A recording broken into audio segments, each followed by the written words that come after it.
Bonjour à tout le monde. Aujourd'hui, c'est le 14 septembre 2022. Nous sommes, comment dire, le jour après une grande chute dans le marché, celle de hier, à la suite de l'annonce que le taux d'inflation aux États-Unis, en réalité, est plus élevé de ce qu'on avait pensé. Et donc, ça a été une déception parce que ça fait penser que M. Powell va augmenter les taux d'intérêt d'une façon agressive. Euh, une fois dit ça, qu'est-ce qu'il faut faire quand on a un portefeuille?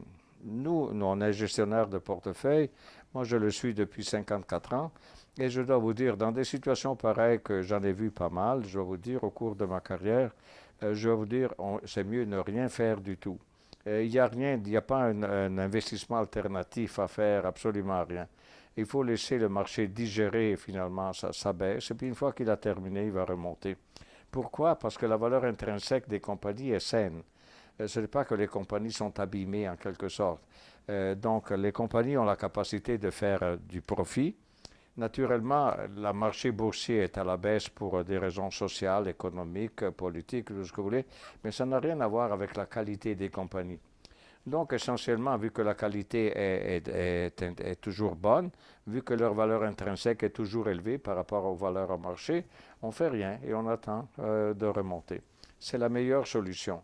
Parce que la pire solution, en réalité, est celle de sortir quand le marché descend et donc accumuler la perte et puis finalement dire vivre la perte et puis quand le marché remonte, on monte plus haut que le prix de sortie qu'on a fait et donc on se retrouve toujours en retard. On sort en retard et on rentre dans le marché en retard et ça c'est mortel pour un compte. Donc, règle générale, on ne fait rien. Une fois dit tout ça, de quoi on va parler? On va parler des indicateurs. Sachez qu'il y a trois types d'indicateurs. Les indicateurs qui sont précurseurs, et que je parle d'indicateurs économiques. Indicateurs qui sont précurseurs, ceux qui coïncident avec la situation économique et ceux qui sont en retard pour nous décrire la situation économique. Mais là, quand on regarde, ça c'est pour les économistes, mais quand on regarde par exemple populairement parlant, c'est quoi qu'on regarde en général, tout le monde regarde? On regarde ce qui est marqué au tableau, c'est-à-dire le taux de chômage, ce qui est très important, la croissance économique à travers le PNB, et puis ensuite vous avez l'inflation. Et puis, donc, l'inflation, ça on la connaît, aujourd'hui on en parle tout le temps.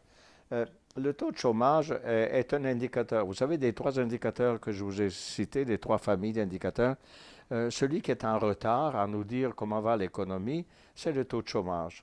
Pourquoi? Parce que le taux de chômage, ça dit le nombre de personnes qui ont perdu leur job. Mais pourquoi ils ont perdu leur job? C'est parce que la compagnie produit moins. Et pourquoi la compagnie produit moins? Bien, parce que les taux d'intérêt étant augmentés, le financement de nouveaux projets devient irréaliste et pas utile pour faire du profit. Et donc, finalement, le taux de chômage parmi les trois qui sont là, c'est celui que peut-être nous préoccupe le plus, mais il est toujours en retard.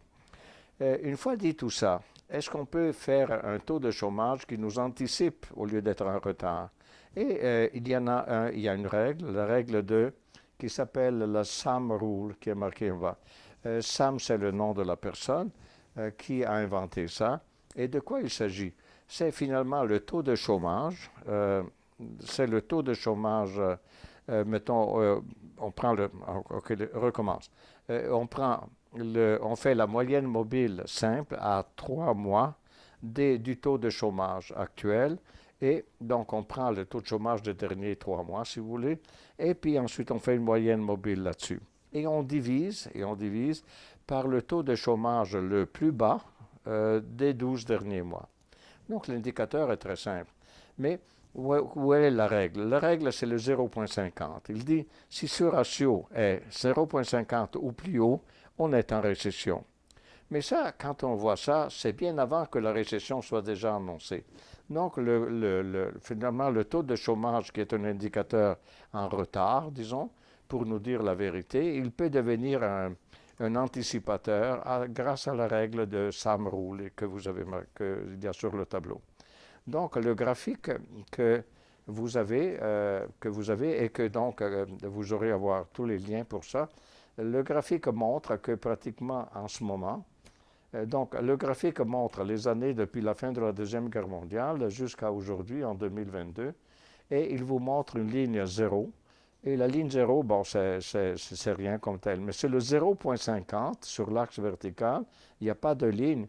Mais quand vous regardez, vous me tracez théoriquement la ligne à 0,50 et vous trouvez qu'on n'y est pas du tout en ce moment. En ce moment, au mois d'août 2022, les dernières statistiques nous disent que nous sommes à 0,03 et pas 0,50.